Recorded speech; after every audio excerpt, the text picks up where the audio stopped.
오늘의 10분 말씀. 오늘 본문은 역대하 27장 전체와 28장 15절까지 말씀입니다. 앞선 본문에서 남유다 왕 우시야는 52년 동안 왕으로 통치했습니다. 처음에는 여호와 보시기에 정직하게 살았지만 시간이 지나며 교만해졌습니다. 결국 자신이 감당하면 안 되는 제사장의 역할까지 하게 되었고 하나님께 징계를 받아 나병에 걸려 마지막 10년을 세상과 격리된 채 살아가다 생을 마쳤습니다. 오늘 본문은 우시야의 아들 요담 그리고 요담의 아들인 아하스의 통치를 보여줍니다. 결론부터 말씀을 드리자면 요담은 아버지의 길을 그대로 걷지 않았습니다.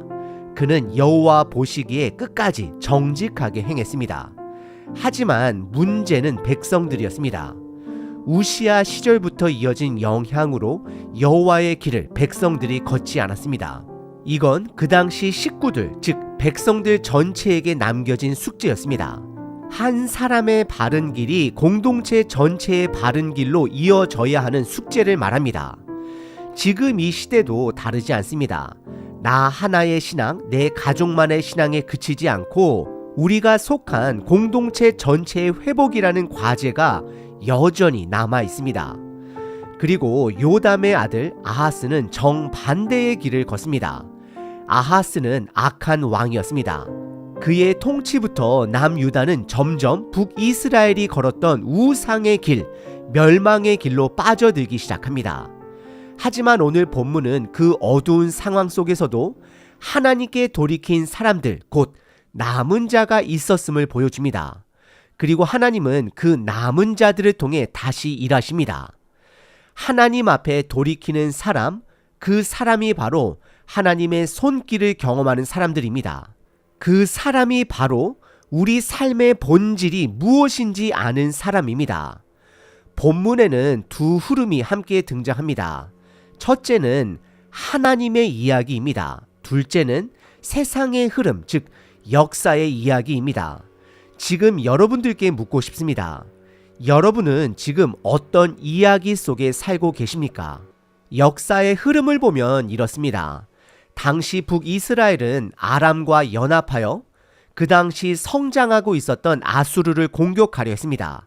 그래서 남유다에게 연합을 제안합니다.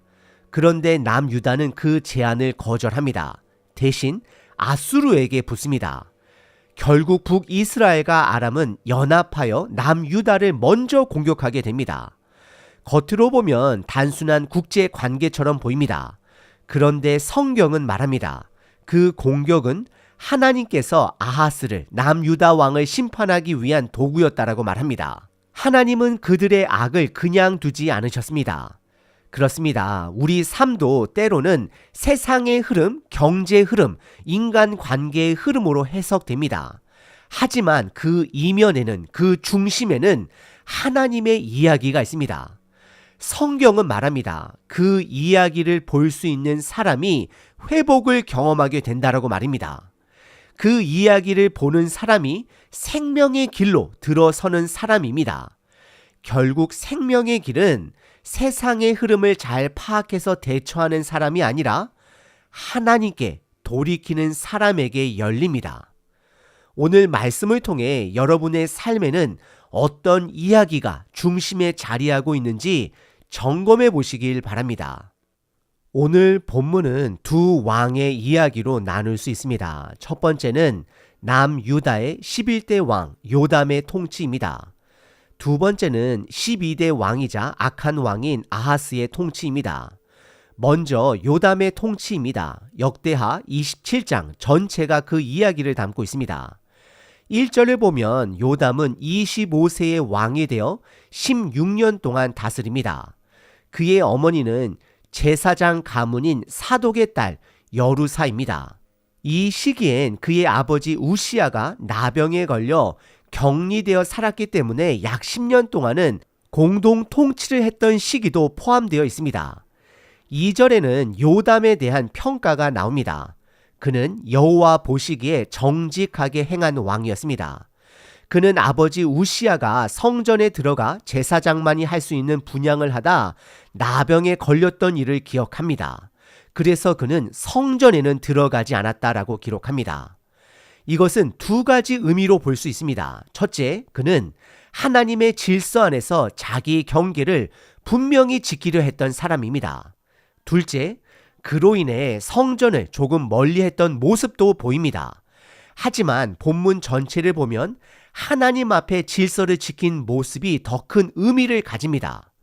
3절을 보면 요담은 여호와의 길을 따라 걸었고 그 결과 하나님께서 그의 통치에 평안을 주셨습니다.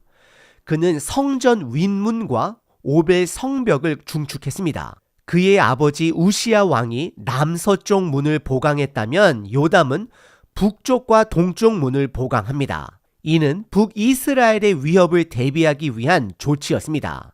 4절에서는 유다 산지의 성읍들을 새로 세우고 살림지대에도 요새와 망대를 지은 내용이 나옵니다. 아버지 우시야가 사막과 예루살렘에 망대를 세웠다면 그의 아들 요담 왕은 산과 숲을 요새화하는 데 힘썼습니다. 5절을 보면 요담은 암몬과의 전쟁에서 승리합니다. 그 결과 암몬은 매년 은 100달란트, 밀과 보리 각각 1만 고르를 3년 동안 조공으로 바칩니다. 이건 하나님의 도우심이 있었기에 가능한 결과입니다. 6절은 요담의 통치를 다시 평가합니다. 그는 여호와 앞에서 바르게 행했기 때문에 점점 더 강해졌습니다. 중요한 건 강해진 것이 목적이 아니라 결과라는 점입니다. 다시 말씀드립니다. 중요한 건 강성해지는 것이 목적이 아니라 결과라는 점입니다. 우리도 마찬가지입니다. 강해지기 위해 신앙생활을 하는 것이 아닙니다. 하나님 앞에서 바르게 살아갈 때의 강성함은 자연스럽게 따라오는 열매가 될 수 있다는 것입니다. 7절부터 9절은 요담의 마지막을 기록합니다. 그는 25세의 왕이 되어 16년간 통치했습니다. 죽은 뒤에는 조상들과 함께 다윗성에 장사되었습니다. 그리고 그 뒤를 이어 아하스가 왕이 됩니다. 두 번째 이야기는 남유다의 12대 왕 아하스의 통치입니다. 본문은 역대하 28장 1절부터 15절까지입니다. 1절을 보면 아하스는 20세의 왕이 되었고 16년 동안 다스립니다. 그런데 그의 삶은 조상 다윗과 같지 않았음을 기록합니다. 여호와 보시기에 정직하게 행하지 않았습니다. 2절부터 4절까지는 그의 우상 숭배를 구체적으로 보여줍니다. 아하스는 북이스라엘 왕들의 길을 따라 바알을 섬기고 전국적으로 우상을 섬기는 체계를 만들어 갑니다. 그는 우상 숭배를 제도화하고 적극적으로 확장합니다. 3절에서는 힘논 골짜기에서 자녀를 불 가운데 지나가게 하는, 즉 인신 제사를 행한 일이 나옵니다. 이것은 하나님이 가증하게 여기시는 일 중에 하나입니다. 4절에서는 산당, 작은 산, 푸른 나무 아래에서 제사하며 전국적인 우상 숭배를 주도합니다. 이런 그의 삶에 대해 5절은 이렇게 말합니다. 그러므로 여호와께서, 여기서부터는 하나님의 심판이 시작됩니다. 이건 단순한 사건이 아닙니다. 삶의 본질이 드러나는 부분입니다. 하나님 보시기에 악한 길을 계속 걸었기 때문에 하나님께서 직접 심판의 도구를 움직이십니다. 아람이 남유다를 공격합니다. 그리고 북이스라엘도 침략해 옵니다. 동일한 이야기를 담고 있는 열왕기하 16장에 따르면 아람과 북이스라엘은 연합하여 아수르를 견제하려 했고 남유다에게 연합을 제안했습니다. 하지만 남유다는 이 제안을 거절합니다. 오히려 아수르와 손을 잡았습니다. 그에 대한 보복으로 연합군이 남유다를 공격한 것입니다. 하지만 우리가 살펴보고 있는 역대기의 관점은 다릅니다. 이 전쟁을 세상 정치로 해석하지 않습니다. 이건 하나님의 심판입니다. 5절에 보면 하나님이 남유다를 아람 왕에게 넘기셨다라고 나옵니다. 그래서 많은 남유다 사람들이 다메섹으로 포로로 끌려갑니다. 또 북이스라엘 왕에게도 남유다가 넘겨졌습니다. 이건 단순히 전력이 약해서가 아닙니다. 하나님의 심판 때문입니다. 6절에서는 그 피해 상황이 더 구체적으로 나옵니다. 남유다가 여호와 하나님을 버렸기 때문에 북이스라엘은 단 하루 만에 12만 명을 죽입니다. 이건 단순한 전투가 아니라 사회 전체의 붕괴 수준입니다. 7절에는 유다의 주요 지도자들이 죽임을 당합니다. 8절에는 북이스라엘이 20만 명의 포로와 많은 전리품을 사마리아로 끌고 갑니다. 하지만 9절부터 반전이 시작됩니다. 여호와 하나님의 개입입니다. 북이스라엘 선지자 오벳이 등장합니다. 그는 하나님의 사람으로서 북이스라엘 군대를 책망합니다. 하나님이 그들을 비록 심판의 도구로 사용하셨지만 그들이 한 행동은 하나님의 도를 넘어섰습니다. 그 폭력의 책임도 묻겠다라고 말씀하고 있는 것입니다. 10절에서 오뎃은 이렇게 말합니다. 너희가 형제를 노예로 삼으려 하느냐? 너희에게 죄가 없느냐? 그 말은 듣는 이들의 양심을 일깨우는 말씀이었습니다. 11절에 오뎃은 강하게 말합니다. 지금이라도 남유다의 포로들을 돌려보내라. 여호와의 진노가 너희에게 맹렬하다. 놀랍게도 그 말씀 앞에 반응하는 자들이 있습니다. 12절을 보면 에브라임 지파의 우두머리 4명이 등장합니다.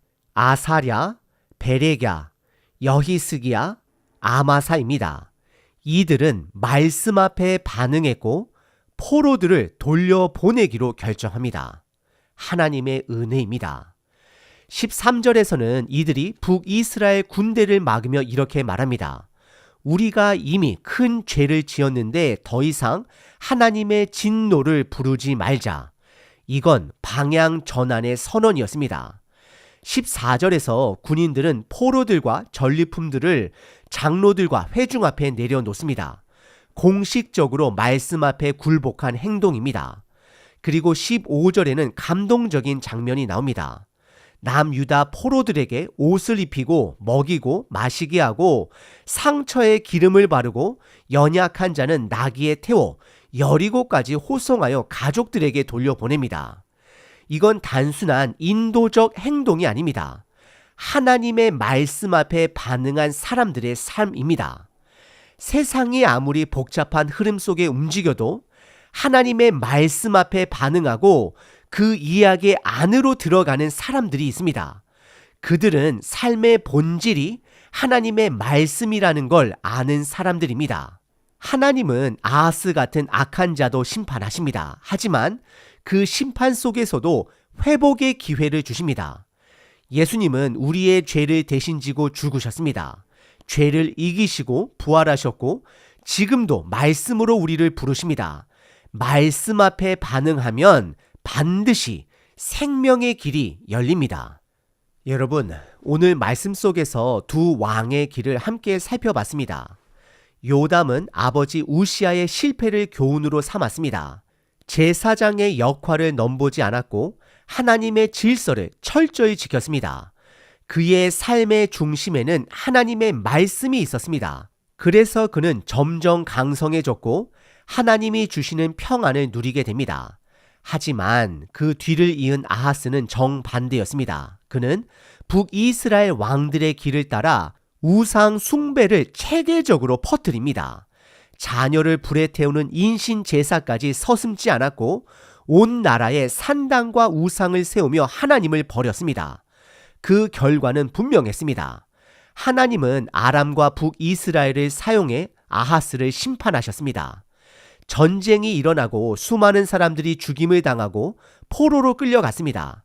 하지만 그 가운데도 하나님의 사람 오뎃이 등장합니다. 그리고 그의 말에 반응한 사람들이 있었습니다. 에브라임의 우두머리 몇몇이 하나님의 말씀 앞에 즉시 반응했고 포로들을 돌려보내며 폭력을 멈췄습니다. 결국 오늘 본문은 한 가지 질문으로 우리를 이끕니다. 당신의 삶의 중심에는 무엇이 있습니까? 하나님의 말씀입니까? 아니면 세상의 흐름입니까? 지금 이 시대도 마찬가지입니다. 누구는 요담처럼 말씀에 따라 경계를 지키고 누구는 아하스처럼 자기 방식대로 세상의 흐름대로 살아갑니다. 역대기의 메시지는 분명합니다. 말씀에 순종하면 강성해집니다. 하지만 불순종하면 멸망이 찾아옵니다. 복음은 이 진리를 더 깊게 보여줍니다. 예수님께서 우리의 죄를 대신 지고 죽으셨고 죽음을 이기시고 부활하셨으며 다시 오실 그 날에 완전한 나라를 주실 것입니다. 우리는 그 나라를 소망하며 사는 사람들입니다. 이 땅에서 하나님의 길이 당장 눈에 보이는 복을 가져오지 않을 수도 있습니다.